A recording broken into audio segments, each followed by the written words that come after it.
Nation, Guru Nation, Guru Nation, Guru Nation.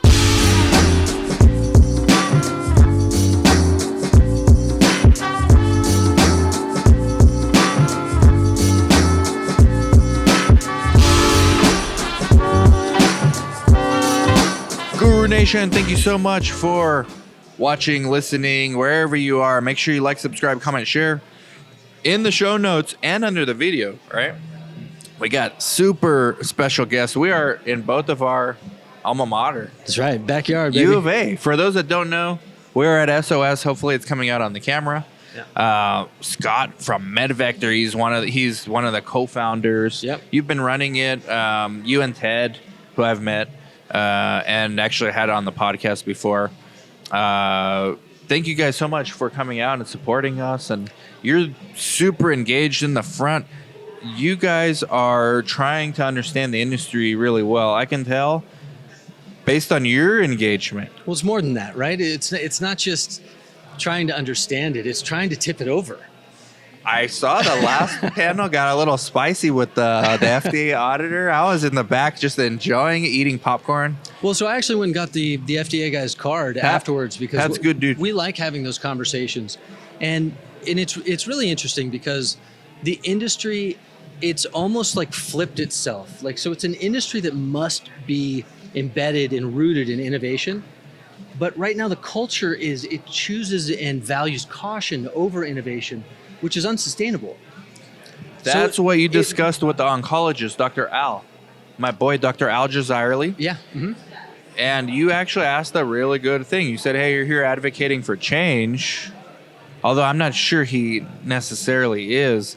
See, as PIs, and maybe this was the argument, maybe PIs are the last ones. Maybe PIs should be the last ones to want to change. When we get out there and meet with a site, or when we're talking to a sponsor and say, introduce us to your sites, they immediately think of PIs.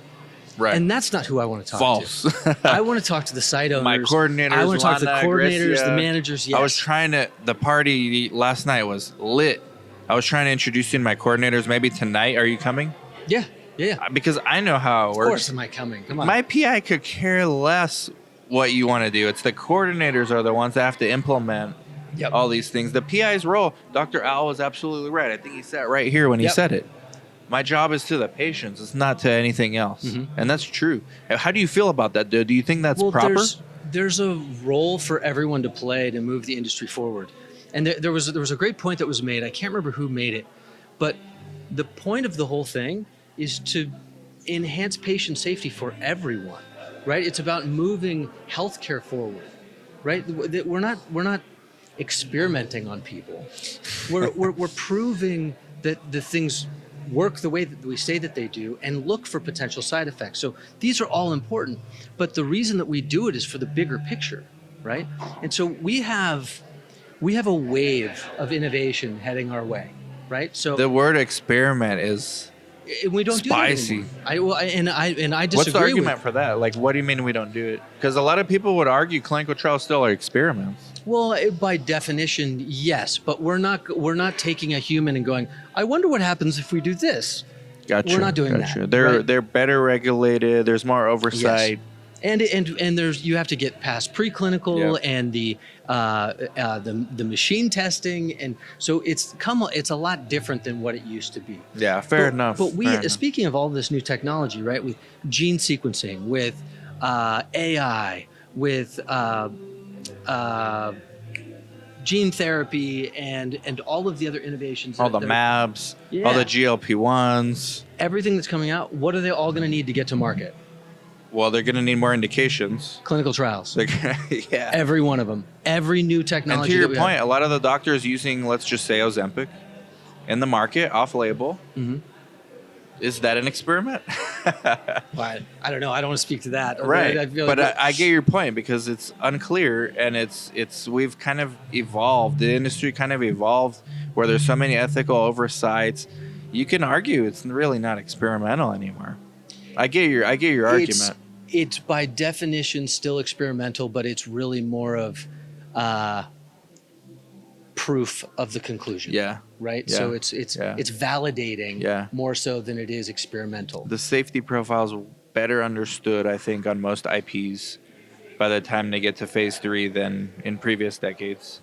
Yeah. Because of big the time. AI, because of the more complex protocols, because of hopefully more studies, which you with MedVector, I know you guys are advocates for. Yep. And the coordinators are the key to what you guys are trying to do. What has been I think it's been like maybe half a year since I had you on, or maybe 9 months. Enough time to have a baby? What? It's been long enough. Did MedVector have a baby? What happened? Yeah, well, Dan, I have something to tell you. Okay. What's new? Like, what have you learned? And well, so we have a new way of talking about it, which is really kind of resonating.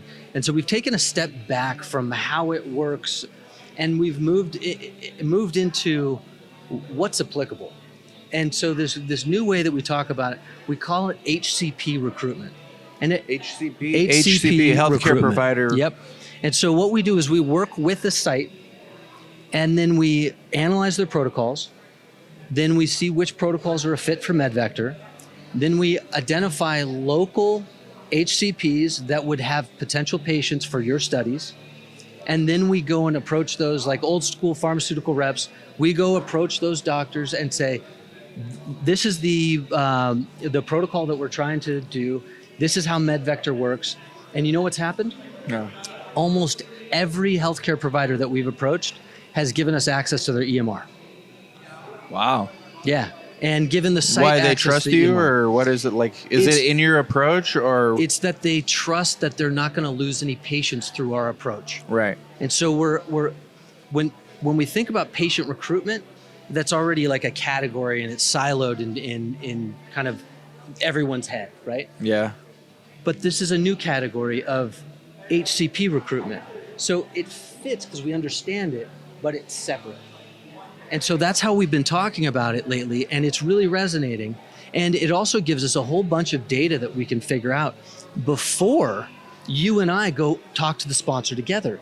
And then when we go talk to the sponsor together, we can dangle results, and we can say, look, we've got 50 patients ready to be enrolled right now. You want them? Wow. Then pay attention to how we do it. So what's been the sponsor feedback so far? We're going through a lot of vendor approvals right now. Vendor approval. Okay. Yeah. So are you going to the big this is positive. pharma or the small biotechs, or a mix? Big. They're the ones more open to. They're the innovation. ones that are being.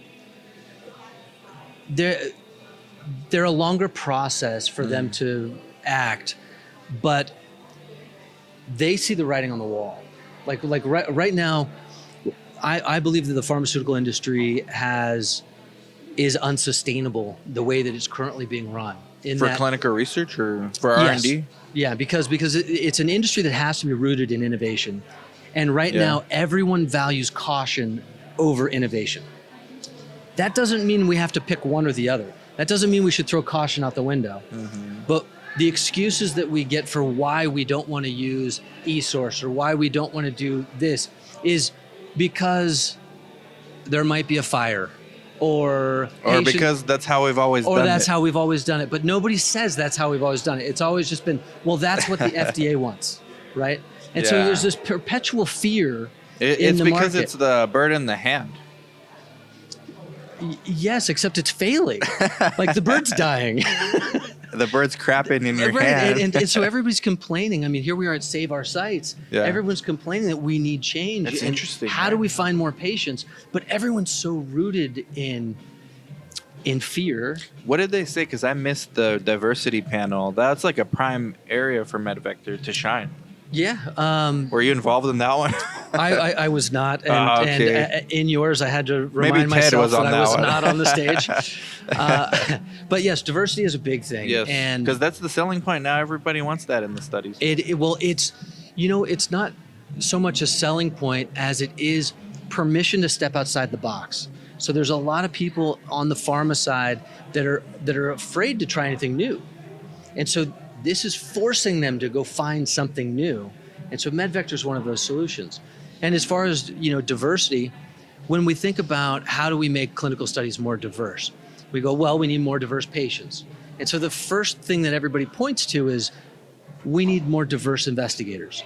Well, why not just work with more diverse physicians?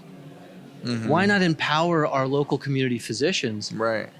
to use clinical This trials as a is care option? like if this is the unlock if it does end up working. If what? If it does end up working, is the solution you Yeah. guys have. Oh, big time. And so the solution that MedVector provides is if you create a safe place to where people can do their own patient recruitment and offer their patients without losing them, well, now you have access to every patient in the world. That's where we're going. That's where you're going. Do you still see like those investigators that or those HCPs? There's still a fraction of them, maybe a small fraction, but a fraction of them that would say, "Hey, you know what? I think I can do this myself too. I don't just want to be a." There's nothing wrong with that. Go for it. So do you think that's like a kind of a Trojan horse also maybe to like could be. finding more investigators? Yeah, but here's a question for you. So somebody that is, you know, a multi-site network that's trying to grow the business. Is it better to have a physician who's engaged in referring patients, or is it better to have another site? Wow. And the answer is yes to both. It just, but I'm it depends. thinking. It depends. So Yeah. if your site isn't at capacity, the answer is I want referring physicians. Right. But if your site is at capacity, well, then now it's time to expand to another location. If it is or it's close to, yeah, then it's. I agree. There's a lot. Like Dr. Fox is a huge fan. Yeah. Of. So are you, if I remember. I'm a fan, but I haven't played with it. We almost got to do it, and then the study, they pulled the plug on that study. I remember. And then we got busy with like studies that were a lot easier to enroll. We got caught up in that GLP-1 wave. That's a good thing, yeah. right? Yeah. So yeah, you're solving the problem. You don't need us. But there will be inevitably, because we're a research site in the planet Earth, that we're going to run across tough studies. Oh yeah, and we'll be there for you. And yeah, I'm going to hit you up. I mean, the next panel is on networking. One of the reasons why I do these interviews is to network with people. Yep. And Fox, you know, someone I trust, Brad, they both seem to be fans. Yep. I would say maybe Fox slightly more. Or is that accurate? Is Brad using it? Or Brad is on the verge. On the verge. We'll leave it there. Okay. So he's kind of in the same camp as me, maybe a little closer because he has maybe greater needs at the moment. So he's a lot closer. Okay. So we're actually looking at protocols and starting to do that patient assessment. We've already identified HCPs locally for Hightower. But as you know, I don't want to get into Hightower's business too much. And he's open. I interviewed him yesterday. He's tinkers.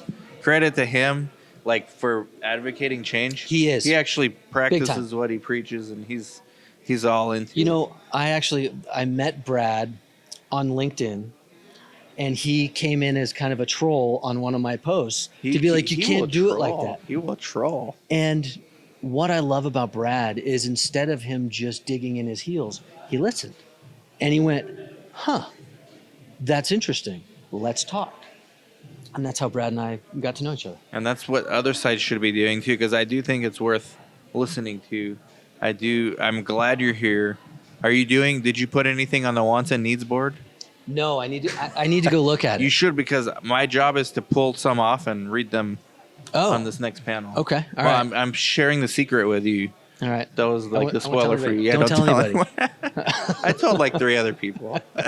Everyone's got wants and needs. I didn't put mine up there yet either. Hey, Dan, I got to tell you, this has been a great conference. Thank you, man. This is it's you crushed exceeded it. our expectations. It exceeded my expectations, Really? and I was rooting for you guys. So this has been great.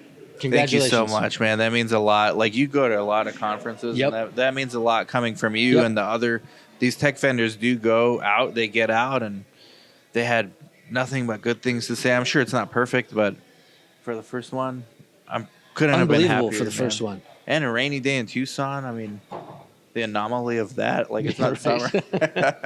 Just it worked out. Welcome back, guys. It's raining. Yeah, welcome. I promised blue skies a year ago. Yeah. I have proof on the video, but thank you so much, Scott. I really appreciate it. Always fun. great meeting you here, especially in person at both of our alma maters, and Yep. we're both U of A alum. Everybody go connect. LinkedIn profile is underneath, and we'll catch you MedVector. later. You'll catch him. If you haven't heard of us yet, you will. You will. I really believe so. It won't go away. I keep hearing it. That's right. That's right. Okay. We're making noise. Good. Good. Good. Thank you.